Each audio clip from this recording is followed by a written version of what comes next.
ஏங்க உங்களுக்கு வலிக்குதுன்னா நீங்க தாங்க சொல்லணும், அப்பதாங்க நான் வர முடியும். ஏங்க வலிக்கிற மாதிரி எதுக்குங்க நடந்துக்கிறீங்க? அது ரசாயன கெமிக்கல். என்னப்பா அது பெரிய தொல்லை. உங்களுக்கு கஷ்டம் சொன்னீங்கன்னா தான் நாங்க வருவோம். அந்த பொண்ணு என்ன ரிலேட்டிவ்னு தெரியாதுல நமக்கு.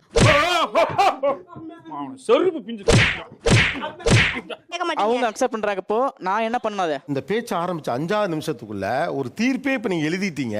ஐயோ, எந்த ட்ரெண்ட்ல பேசினாலும் எந்த ரூட்ல போனாலும் விடவே மாட்டேங்கிறானே, நான் என்ன பண்ணு. இந்த பையன் அவள்கிட்ட பிசிக்கலா ஏதோ பண்ணிட்டு இருந்ததுக்கு அந்த பொண்ணு ஒப்புதல் கொடுத்துட்டா. இத்தனைக்கும் அவங்களாவது அதை பார்த்தவங்க. நீங்க கூட இருந்த குமார் கூட இல்ல. கவனமா இருந்திருக்கலாம். என்ன ஏற்கனவே ஒரு கர்ப்பிணி பெண் எப்படி கவனமா இருக்கணும்னு சொல்லி முடிச்சிட்டீங்க. இந்த இடத்துல என்ன கவனமா இருந்திருக்கணும்? அடிச்சிருக்கலாம் இல்லையா? அங்கேயே போலீஸ் ஸ்டேஷன் இருக்கு, 100 கால் பண்ணிருக்கலாம். என்ன இவ்வளவு விஷயத்தை சொல்றீங்களே, யாருன்னு நீங்க? ஒன்ன மாதிரி நான் ஒரு அவர் பார்க்காத அவரு ஒரு நிமிஷத்துல வந்து கேரக்டர் அசாசினேட் பண்றாரு.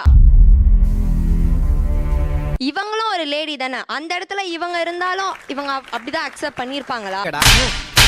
நீ கேட்ட ஒவ்வொரு கேள்வி என்ன செருப்பால் அடிச்ச மாதிரி இருக்குடா. அந்த தற்காப்பு கலையை பயன்படுத்துங்கன்னு தான் ஏங்க சொல்றேன். நான் அந்த இடத்துல இருக்கும்போது தற்காப்பு கலைக்கு போவேனா 101க்கு போவேனா? ஒரு பொண்ணோட சப்போர்ட் தானங்க எனக்கு வேணும். ஒருத்தங்க வந்துட்டு உங்க வாயை பொத்தி கழுத்துல கையை வச்சு நகை நட்டெல்லாம் கழட்டி கொடுன்னு கேக்குறாங்க. தற்காப்பு கலையா பயன்படுத்துவீங்க அங்க? இல்ல மேடம், முடியாது, பயந்துருவோம். சின்ன சேனல் எதா இருந்தாலும் அது கொஞ்சம் ஆதரவு கொடுங்க. உங்க பொண்ணான கையை கொண்டு அந்த பெல்லில தட்டிடுங்க. அவங்களுக்கு சப்ஸ்கிரைபர் 5-10 ஏறுனா அவங்க மனசு சந்தோஷப்படும். அவங்க வீடியோவும் பாருங்க.